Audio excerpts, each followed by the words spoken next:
And Rohit Sharma, the young captain, has done it. They've managed to win their first IPL, 6th edition. And Mumbai Indians have finally won the title that has been escaping.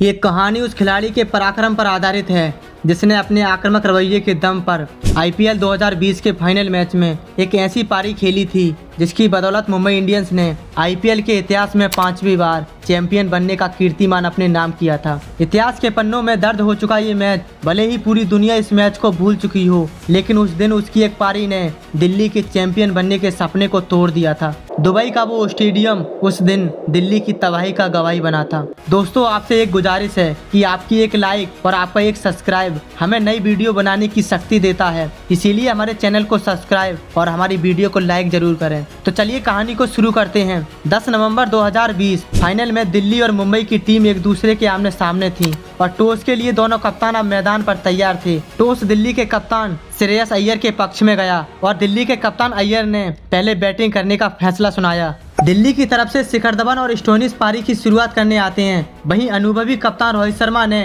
Trent Boult से गेंदबाजी की शुरुआत करवाई और Trent Boult ने पहली ही गेंद पर स्टोइनिस को चारों खाने चित कर दिया और स्टोइनिस ने बोल्ट के सामने अपने घुटने टेक दिए। अब अजिंक्य रहाणे मैदान पर आ चुके थे। धवन ने इसी ओवर की चौथी गेंद पर बोल्ट को एक शानदार चौका लगाया, लेकिन विकेटों के पतन का सिलसिला अभी भी जारी था। तीसरे ओवर की चौथी गेंद पर बोल्ट ने अजिंक्य रहाणे के भी बोल्ट ढीले कर दिए और डीकॉक के हाथ कैच कराकर रहाणे को भी पवेलियन का रास्ता दिखा दिया। इसके बाद दिल्ली का कप्तान स्वयं श्रेयस अय्यर धवन का साथ निभाने मैदान पर आता है, परंतु शिखर धवन कप्तान अय्यर के साथ ज्यादा देर तक नहीं टिक सके और चौथे ओवर की तीसरी गेंद पर जयंत यादव ने शिखर धवन को अपना शिकार बना लिया। अब दिल्ली के फैंस में निराशा थी क्योंकि दिल्ली पावर प्ले के अंदर ही अपने टॉप 3 बल्लेबाजों को खो चुकी थी। अब अय्यर और पंत की जोड़ी मैदान पर थी। कप्तान अय्यर ने 5वें ओवर में बैक टू बैक 2 चौके लगाकर अपनी टीम की रणगति को बढ़ाने का प्रयास किया। पावर प्ले की समाप्ति तक दिल्ली 3 विकेट खोकर मात्र 41 रन ही बना पाती है। मुंबई के गेंदबाज दिल्ली के बल्लेबाजों पर पूरी तरह से हावी थे, लेकिन 9 ओवरों के बाद इन दोनों बल्लेबाजों ने मैच की दिशा और दशा दोनों ही बदल कर रख दी। 10वें ओवर में पंत ने अपने हाथ खोले और पांड्या की दूसरी और 5वीं गेंद पर शानदार छक्के लगाए, जिसके चलते दिल्ली 10 ओवरों की समाप्ति तक 75 रन बना पाती है। लेकिन 12वें ओवर में पंत ने एक छक्का और एक चौके की मदद से इस ओवर से भी 13 रन बटोर लिए। पंत की मार से मुंबई की टीम डरी हुई सी लग रही थी। 15वें ओवर की तीसरी गेंद पर चौका लगाकर ऋषभ पंत ने अपनी 50 पूरी की, लेकिन 15वें ओवर की अंतिम गेंद पर कुंटल नायल ने ऋषभ पंत को अपने चंगुल में फंसा लिया। पंत 38 गेंदों पर 56 रन की पारी खेलकर आउट हुए। 15 ओवर का खेल खत्म होने तक दिल्ली का स्कोर 4 विकेट पर 118 रन था। 17वें ओवर में श्रेयस अय्यर ने भी अपनी 50 पूरी की। 17 ओवर के बाद बोल्ट ने इस मैच का पासा एक बार फिर पलट दिया और अंतिम के ओवरों में शानदार गेंदबाजी की। बोल्ट और बुमराह के सामने दिल्ली का कोई भी बल्लेबाज नहीं टिक पा रहा था। इसका असर ये रहा था कि दिल्ली 20 ओवरों की समाप्ति तक अपने 7 विकेट खोकर महज 156 रन बना पाती है। कप्तान अय्यर ने 65 रन की एक संघर्ष भरी पारी खेली थी। ये रहा दिल्ली का स्कोर कार्ड। अब मुंबई के सामने 157 रन का टारगेट था और मुंबई के इन महारथियों के सामने ये लक्ष्य इतना बड़ा नहीं था। मुंबई अपने इन योद्धाओं के साथ चेस करने के लिए तैयार थी और पहले ही ओवर की तीसरी गेंद पर कप्तान रोहित शर्मा ने इस छक्के के साथ अपना और अपनी टीम का खाता खोला।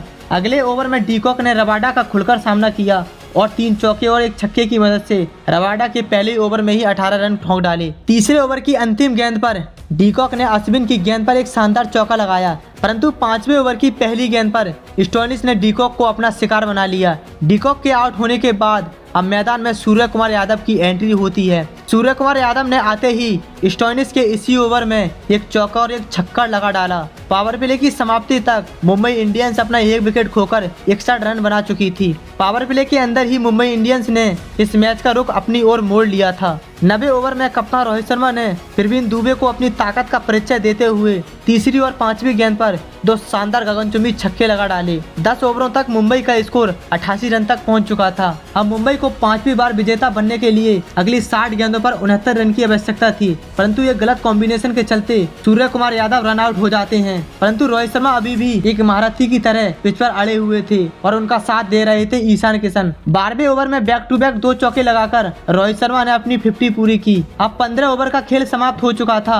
मुंबई का स्कोर 2 विकेट पर 126 रन था। मुंबई को अभी भी 30 गेंदों पर 31 रन की जरूरत थी। 16वें ओवर की दूसरी और तीसरी गेंद पर ईशान किशन ने लगातार 2 चौके लगा डाले, लेकिन अगले ही ओवर में नॉर्थिया ने रोहित शर्मा को अपना शिकार बना लिया। रोहित शर्मा 51 गेंदों पर 68 रन की पारी खेलकर आउट हुए। रोहित शर्मा की ये पारी मुंबई इंडियंस को मजबूत स्थिति में पहुंचा चुकी थी। रोहित शर्मा के जाने के बाद पोलार्ड ने अपने तेवर दिखाने का प्रयास किया, परंतु पोलार्ड अपने इस प्रयास में विफल रहे थे और 3 गेंद खेलकर रबाडा का शिकार बन गए। मुंबई को चैंपियन बनने के लिए अंतिम 12 गेंदों पर 3 रन की जरूरत थी। 19वें ओवर की पहली और दूसरी गेंद पर 1-1 रन आया, लेकिन तीसरी गेंद पर हार्दिक पांड्या अपना विकेट गंवा बैठे। लेकिन चौथी गेंद पर कृणाल पांड्या के इस रन के साथ ही मुंबई ने 5वीं बार IPL के टाइटल को अपने नाम किया। मुंबई ने इस फाइनल मुकाबले को 5 विकेट से अपने नाम किया था। दिल्ली कैपिटल्स का वो ट्रॉफी जीतने का सपना एक बार फिर टूट चुका था।